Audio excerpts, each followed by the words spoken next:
Hello guys, ನಾನು ನಿಮ್ಮ ಹೆಸರು ಅಡುಗೆ ಬಂದ. ಸೊ ಇವತ್ತು ಸಂಜೆ ಎಲ್ಲಿ ಹೋಗ್ತಿದ್ದೀವಿ ಅಂತಂದರೆ, ನಾಳೆ ಏನು ಫಂಕ್ಷನ್ ಇದೆ ಅಂತಂದರೆ ಕ್ರಿಸ್ಮಸ್ ಫಂಕ್ಷನ್ ಐತೆ. ಸೊ ಅದಕ್ಕೆ ನಮ್ಮ ಆಫೀಸಲ್ಲಿ ನಮ್ಮ ಕೊಲೀಗ್ಸ್ಗೆ ಗಿಫ್ಟ್ ಕೊಡಬೇಕು. ಅದಕ್ಕೆ ಗಿಫ್ಟ್ನ ಪ್ಯಾಕ್ ಮಾಡ್ಸೋಕ್ಕೆ ಅಂತ ಹೋಗ್ತಾ ಇದ್ದೀನಿ. ಸೊ ಇದೇ ಇವತ್ತಿನ ವ್ಲಾಗ್. ಗೈಸ್, ನಮ್ಮ ಹುಡುಗರು ಓದ್ತವ್ರೆಲ್ಲ ಗಿಫ್ಟ್ ಪ್ಯಾಕ್ ಮಾಡಬೇಕು ಅಂತ ಒಂದೊಂದು ಮುತ್ತಿದ್ದಂಗೆ. ಸೊ ಇವ್ರಿಗೆ ತುರಿ ಹಾಕ್ಬಿಡೋರು ಇವತ್ತು. ಅದಕ್ಕೆ ಪಾಪ ಫುಲ್ ಫೀಲಿಂಗ್ ಅಲ್ಲಿ ಇದ್ರು. ನಂಗೆ ಎಷ್ಟು ಚೀಪ್ ಅನ್ನಿಸ್ಬಿಡ್ತು ಅಂತಂದ್ರೆ ಇವತ್ತು. ನಾನೆಲ್ಲ ಗೈಸ್, ಇವನು ನಂಬರ್ 1 ಕಳ್ಳನ ಮಗ ಇವನು. ಗೈಸ್, ಇದು ದುಬೈನ ಇನ್ನೊಂದು ಮುಖ. ಇವಾಗ ಮೊನ್ನೆ ಮಳೆ ಬಂದಿದ್ದ ಕಾರಣ ಈ ರೀತಿ ಇಷ್ಟು ನೀರು ನಿಂತೈತೆ ಇಲ್ಲಿ. ನಮ್ಮ ಜನ ಅನ್ಕೊಂತಿರ್ತಾರೆ ದುಬೈ ಅಂದ ತಕ್ಷಣ ದೊಡ್ಡ ದೊಡ್ಡ ಬಿಲ್ಡಿಂಗ್ಗಳು, ಫುಲ್ ರಿಚ್ ಆಗಿ ಹೈಫೈ ಆಗಿರ್ತಾರೆ ಅಂತ.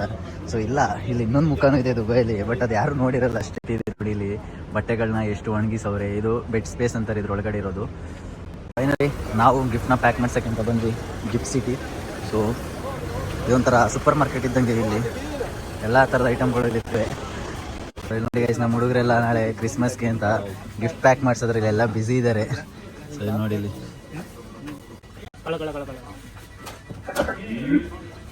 ಏನ್ ಬ್ರೋ ಅದು? ಬರೀ ಇಂಥವೇ ಮಾಡೋದು. ಇಲ್ಲಿ ಬರೋದು, ಅಲ್ಲಿ ಇಲ್ಲಿ ಸಿಕ್ಕ ಪಕ್ಕದಲ್ಲಿ ಎತ್ಕೊಂಡು ನೋಡೋದು, ತಾಳಲ್ಲ ಏನಿಲ್ಲ, ಸುಮ್ಮನೆ. ನೋಡಿ, ನಮ್ಮ ಗಿಫ್ಟ್ ಇವಾಗ ಪ್ಯಾಕ್ ಮಾಡ್ತಾ ಇದ್ದಾರೆ.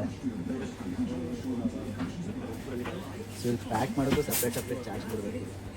ಎಷ್ಟು ಚಾರ್ಜ್ ಮಾಡ್ತೀರಿ ಅಂತ ಗೊತ್ತಿಲ್ಲ.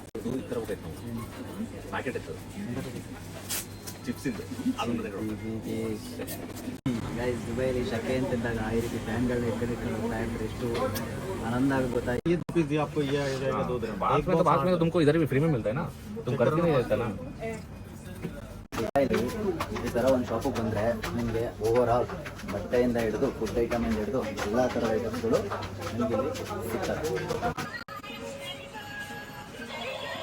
ನಮಗೆ ರೂಮಲ್ಲಿ ಕೂತಾಗ ಬೋರ್ ಆದಾಗ ಏನಾದ್ರು ಆದಾಗ ನಿಮಗೆ ಬಂದ್ಬಿಡೋದು. ಬಂದು ನೋಡಿ ಇಲ್ಲಿ ಹೆಂಗೆ ಆಟ ಆಡ್ತಾರೆ ನೋಡಿ, ಒಬ್ರಿಗೊಬ್ರು ಒಂದೊಂದು ಇಟ್ಕೊಂಡು ಹಿಂಗೆ ಆಟ ಆಡೋದು, ಟೈಮ್ ಪಾಸ್ ಮಾಡೋದು, ಆಮೇಲೆ ವಾಪಸ್ ರೂಮ್ ಹೋಗೋದು. ನೋಡಿ,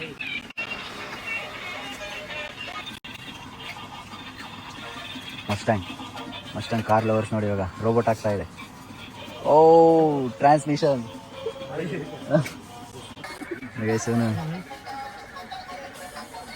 ಸಂಜೆ ತಾಳ ನಿಮ್ಮ ಹುಡುಗಿಗೆ ತಗೊಳಕ್ಕಾಗುತ್ತೆ. ಪಾಪುಗೆ ತಗೋ, ಪಾಪುಗೆ.